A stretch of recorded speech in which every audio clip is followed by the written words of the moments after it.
101. The Establishments.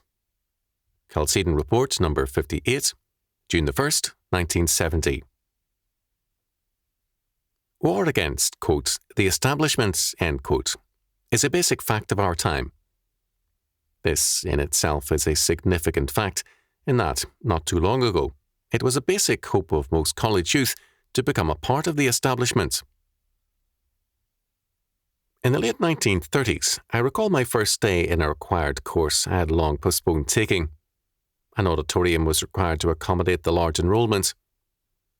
When the professor entered, there was a round of applause. When he finished his first introductory lecture with some general remarks on the current scene, there was a standing ovation. Even in those days, professors were not usually well received, but this man carried weight with most students. He had, for 2 years or more, been a fifth echelon, quote, brain truster, end quote, in Franklin Delano Roosevelt's administration.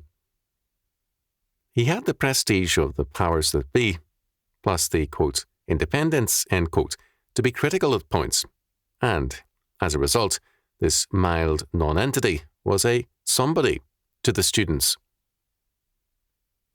There are still some lingering echoes of this attitude, but now, on the whole, students are at war with the establishment, which represents to them everything which is evil and hateful, the entrenched and established men and institutions of the past and the present.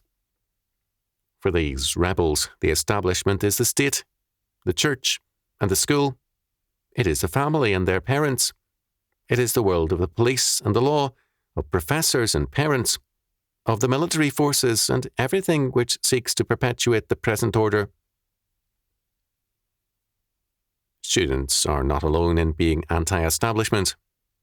Many radical groups, as well as conservative organizations, are, each from their own perspective, anti-establishment. More than that, many members of the hated establishment seek favor from the mob by taking an anti-establishment stance. Some politicians succeed momentarily, as do some professors and clergymen, as long as they run with the mob. Many only gain contempt for their efforts.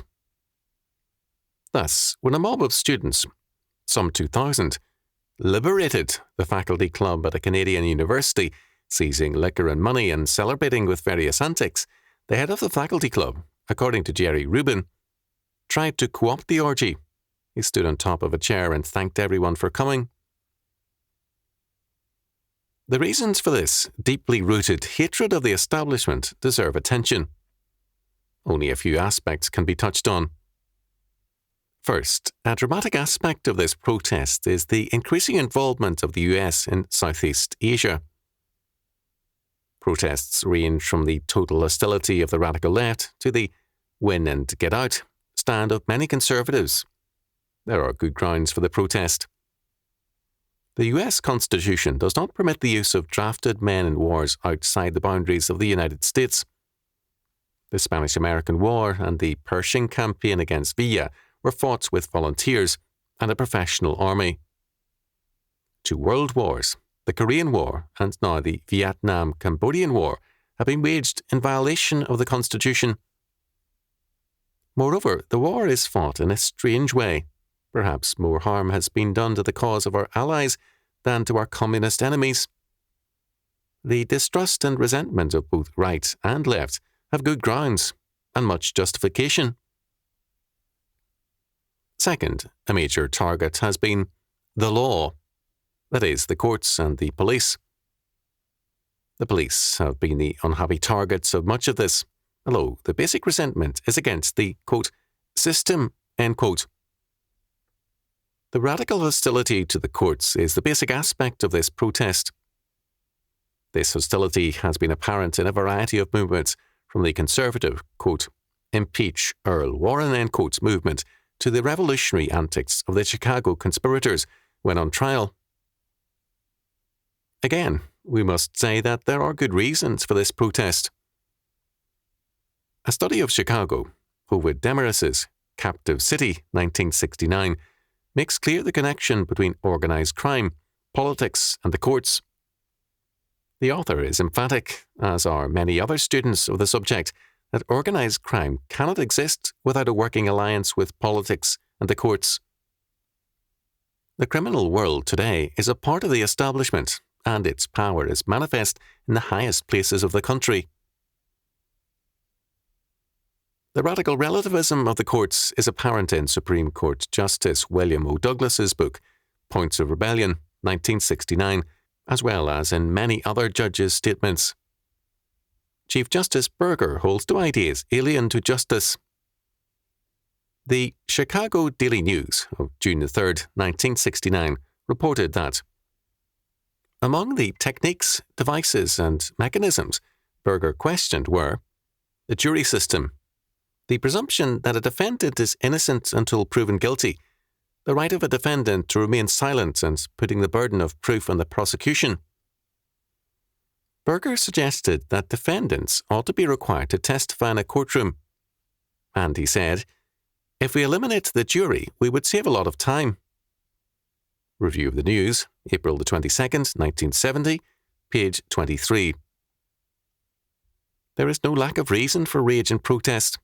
The courts today do all too often present a spectacle of studied injustice. Third, the church is despised, and with reason. Where the church today is not captured by modernistic relativism, it shows instead a pious irrelevance, antinomianism, Pharisaism, and a general immoralism. Consider, for example, the comment of Billy Graham in Hamburg, Germany, as reported by Robert Davis. News Briefs, Chicago Tribune, April the 7th, 1970, from an interview in Der Spiegel. Graham refused to discuss communism, although he had once been known as a great foe of that system. For years I have not spoken about that, he said. I cannot go around the world and say who is right and who is wrong. If a minister is unable to say whether or not communism is morally wrong, who can? If a minister finds no ground to call communism wrong, what ground can he claim to say anything? The church today is so radically irrelevant, whether it represents the modernist or evangelical branches, that it is scarcely worth attacking. But it is a cause for deep grief. Fourth, in every area, there is a radical impersonalism. Students have protested against being a mere cipher in the university. They have satirized the computer-like mechanistic operations by wearing badges reading, "Do not fold, staple, or mutilate," because they insist on being persons. A classic example of this impersonalism is Dr. Arnold Hutschnecker, a Nixon associate, who proposed that all children between 6 and 8 years of age be tested for possible criminal tendencies. All those whom the tests ruled to be potentially criminal should then be subjected to special psychological training. Psychiatrists disowned the plan. Dr. Hutschnecker declared that he was shocked and upset at reactions. I was bewildered as I could be. Jack Nelson, ex-Nixon doctor upset over reaction to plan, Los Angeles Times, Sunday, May the 3rd, 1970, Section E, page 1. Well, bless his little pinhead. He plans to play God in the lives of all children, and he fails to understand why people are upset. After all, he said, it was merely preventative medicine. This total unawareness that people are persons, not social fodder for the future, is increasingly characteristic of the modern mentality, and establishment planning usually reveals this impersonalism in varying degrees. It would be possible to discuss at great length the various areas of protest, but the foregoing is sufficient for our purposes. The modern establishment is basically humanistic and relativistic. It recognizes no law save man. It despises God's law, and therefore it cannot admit that there is a law order in any realm. Hence, whether in politics, economics, or religion, the modern mentality believes in a do-it-yourself law. Set aside the old laws and write your own, in terms of your planning. Having no law to judge by, the establishment pays lip service to man. Thus, when Commissioner Otto N. Larson, a University of Washington professor of sociology and a member of a federal commission, received a pie in the face from Thomas Forsad of the Underground Press Syndicate, Larson did not protest. What he wanted was outrage. I refused to engage in physical interaction. I've had classroom confrontations with militants before. I try to engage all kinds of people in serious dialogue. These people have something important to tell us.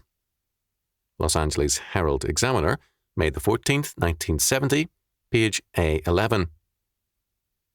This statement reveals a radical moral bankruptcy.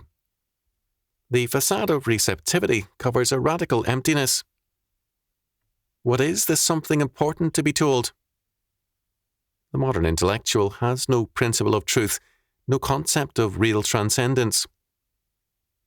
As a result, he is formally open to everything, because all things are equally important, but actually open to nothing, because nothing is really of value. In consequence, his own will to power is his only truth. The establishment today is radically relativistic. This is the cause of its deep immoralism, its opportunism, and its contempt for all law, economic, constitutional, religious, or otherwise. The forces of student protest, however, are not better, and actually worse. The students are the true sons of the establishment.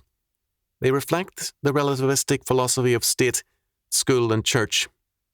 If anything, they apply it more honestly and systematically. The students have simply learned their lessons well. Recently, some rather conservative doctors, when questioning about abortion, responded usually with surprising, uniform answers. One said, "I don't like it, but who's to say what's right and wrong?" Another declared, "I'm personally against it, but who am I to inflict my morality on others?" And so on. We should not be surprised at the results. Relativism today breeds a radical and total lawlessness. An episode was reported to me on one of my trips. During a demonstration and protest march, one hippie marcher stopped to urinate openly and defiantly in the street.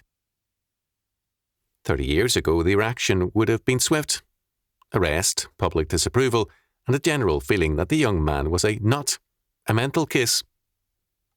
Now it was different. Students quickly and gleefully imitated him. Young men from the, quote, best of families, end quote, took a defiant pride in following suit. They professed that they were symbolically urinating on the establishment, and no doubt they were. But even more, they were demonstrating that a civilization and its discipline had died. To cite another example, a quiet, stable city in 1950 had 22,000 people. A ranking police officer told me then that it had perhaps 100 adults who were petty, small-time criminals, and 300 juveniles who had at some time been in trouble, of whom 150 would probably, as adults, be in and out of trouble. The work of the police was light, crimes were few and minor, and traffic problems their main concern. By 1970, this same city, now with 27,000, has a major problem. Its juvenile offenders are more than the officer could readily cite, and they are out of hand. Their offences are all more serious, and drugs and robbery are common problems. The increase of adult irresponsibility and crime is also marked, and the police feel the situation is out of hand. In a major city, an officer stated that the day may not be too far distant when the lawbreakers outnumber the lawkeepers, and the results will be radical lawlessness and anarchy.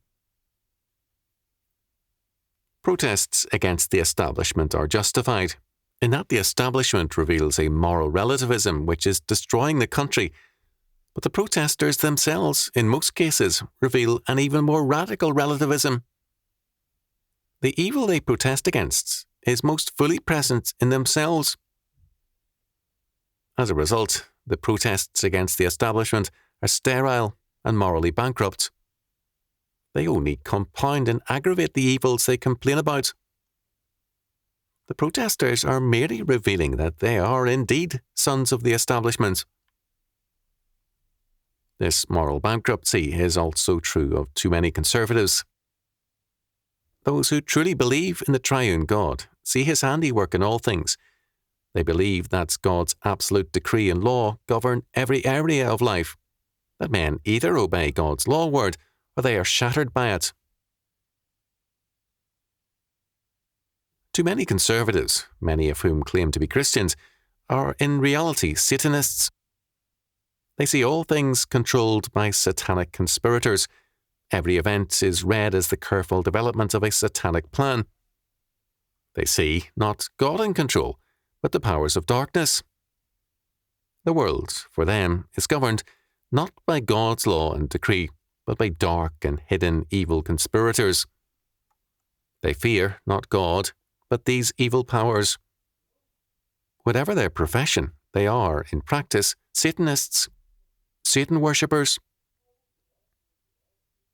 But the world is only and always governed by God and his law. Progress and reconstruction are only possible under God and his law. The world is not changed by futile rage nor by protests, but only as men, by the grace of God, reconstruct their lives, their calling, and the world around them in terms of God's law word. It is time to rebuild.